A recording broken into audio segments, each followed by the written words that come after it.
Do you know that riding over rocks and logs on two wheels is not just limited to mountain biking? In fact, there's a whole group of motorcycle riders that do exactly that. It's called Moto Trials, and it's just like bike trials, what I love to do. And today I'm with Kylee Sweeten, who's one of the best Moto Trials riders in the country, happens to be right down the street from where the shred spot is, and we're gonna have an epic session at this place right here. We're gonna show you the differences between Moto Trials and bike trials and have a pretty good ride in the meantime. So let's do this. Go for it. All right.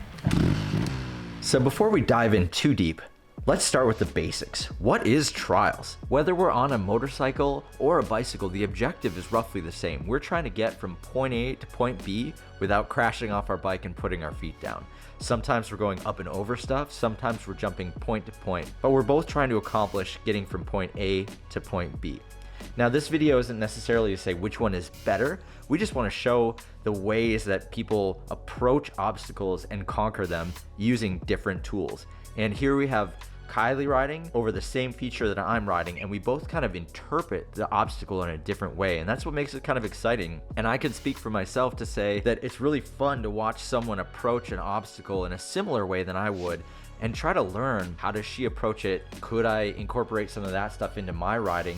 And vice versa. So it's a really cool learning experience to ride with someone who rides Moto Trials as a bike trials rider and watch them go about attacking an obstacle in maybe a different way than you would. Now, there are some obvious differences in the two bikes behind me. One has a motor and suspension and the other one doesn't. But these bikes behind me are different from their counterparts as well. This is not a traditional motorcycle, and this is certainly not a traditional bicycle. I'm gonna take you through each one and show you what's special about it. The first thing that stands out to me, the brakes on this thing are backwards. Well, sort of. So this would normally be the back brake and it's the front brake. And this would normally be the front brake on my bike, but it's the clutch. So this is what would help you change gears. The back brake for this bike is actually down around the outside. You step on it instead of pull it with your hand. So imagine coming up to something to land on your back wheel and you accidentally grab your front brake. That's terrifying. Actually, a lot of the Moto Trials riders I know that also ride bike trials switch their brakes, which can be really confusing. And actually, I think a lot of European riders run their brakes backwards for maybe that exact reason as well. The next thing is suspension.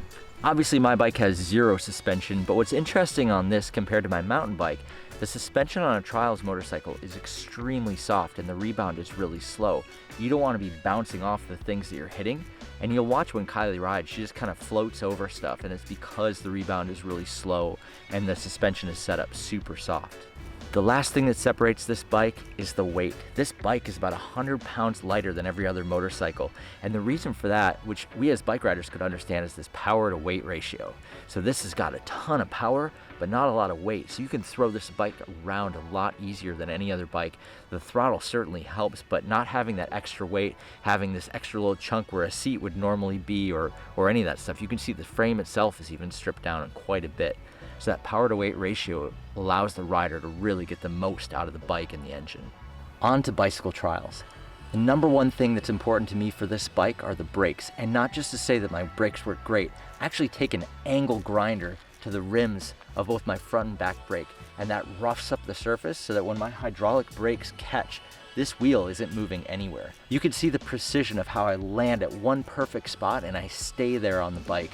Wheel placement is such an important part of riding bicycle trials that your brakes have to be perfect every single time.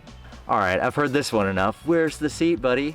Listen, here's the deal. The standover height on this bike is so low that if you were to put on a seat here, it would be at my ankles. So for me to bend down enough to sit on this thing while I was riding it would be pretty counterproductive. Also, I'm on the back wheel so frequently, there's not really a lot of two-wheel rolling that happens on this bike to begin with. The last thing you'll notice on this bike is the handlebars are rotated really far forward. You can see the brake levers are rotated super far down. This would not be a comfortable way to ride on two wheels. And in fact, if you ran into something with your front wheel, you'd probably go over the bars. But when you're on your back wheel, this feels like magic. If you had your brakes in the normal position, your wrists would be like this while you're on the back wheel. But when they're lowered down like this and you get up on the back wheel, everything feels totally perfect. So you basically have a normal riding position with your handlebars when you're up on the back wheel. You just have to kind of take one for the team when you're on two wheels.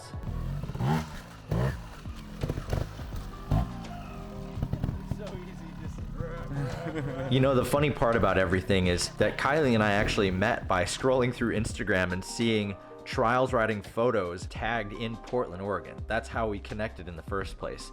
Immediately after that, we hit each other up and said, hey, you want to meet up and ride? We got together at this indoor mountain bike park in Portland called the Lumberyard and had a session. She actually brought her bicycle and rode with me. I knew that she was a Moto Trials rider, but was so impressed by her skill on a bicycle as well. I later found out that she actually uses the bicycle to train to get better at Moto Trials, which is really cool, and it's been interesting to watch her learn stuff on the bike that she immediately transfers over to the Moto. I think the most immediate difference that I noticed when we started riding together is the way that we ride through lines on the bike. So a Moto Trials line is really a lot more about momentum, just keeping the bike rolling and using the suspension to kind of ride over the gaps and the rocks and stuff like that. Whereas the bike has to be really precise in wheel placement and where you're putting everything. You can't just roll over a bunch of stuff, especially on a rigid bike. You have to be really precise and hop your bike into place just to get it right. Whereas the Moto, you can kind of just let off the brakes and ride over certain stuff. Another thing that caught my attention when I was riding with Kylee was how long she can hold her bike in place. So when I'm balancing, I'm doing little correctional hops to keep the bike steady, to keep it on that certain point. And I noticed her holding the bike in place with no correction hops. I'm not sure if it's because the wheels are a bit wider or because she can kind of lean into the suspension a little bit, but it's really fascinating just to see someone stand on a bike without putting their foot down and not have anything move at all. One thing that Kylee brought up to me was the difference in fitness required to ride bike versus moto. So in Moto Trials, she says you need raw strength to move the bike around. And in bicycle trials, you actually need a little bit more cardio and mobility, where you have to use a lot more of your body to make these explosive movements, whereas on a moto, you could rely a little bit more on the throttle to get the job done.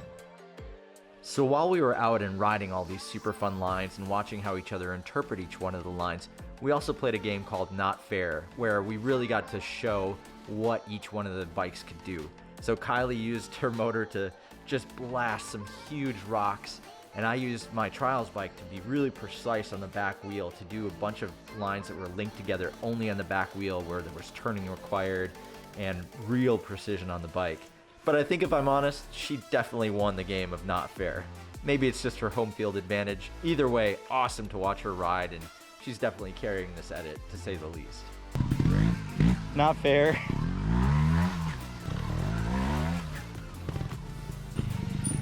Not fair.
Not fair. Easy to be not fair.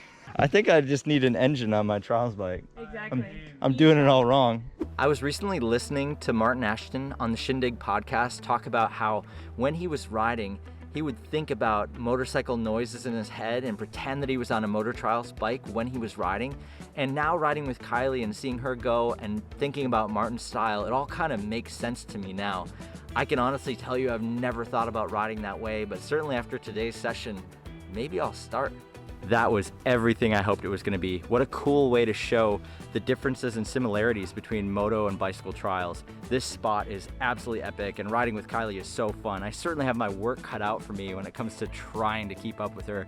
She's so good, and one of the things that she actually says helps her the most is riding bicycle trials. So if you're a moto trials rider watching this, there are a ton of bike trials tutorials on this channel, and I'll link to them below. Definitely dig in and see if there's something that you can add to your moto trials vocabulary. If you're a bike trials rider and this is the first time you've somehow seen moto trials, welcome to part 2 of your life. How sick is moto trials? The way that they carry speed and the way they can hold their balance for so much longer. It's so fun, and I'm learning a ton just riding with someone who has a completely different riding style and looks at terrain in a new way. In any case, thank you for being here, and if you haven't already subscribed, please consider doing so. We have so much more on the way. I'm super fired up to show you what else we're working on. Thanks again for being here. Thanks for watching, and we'll see you on the next video. Whoa.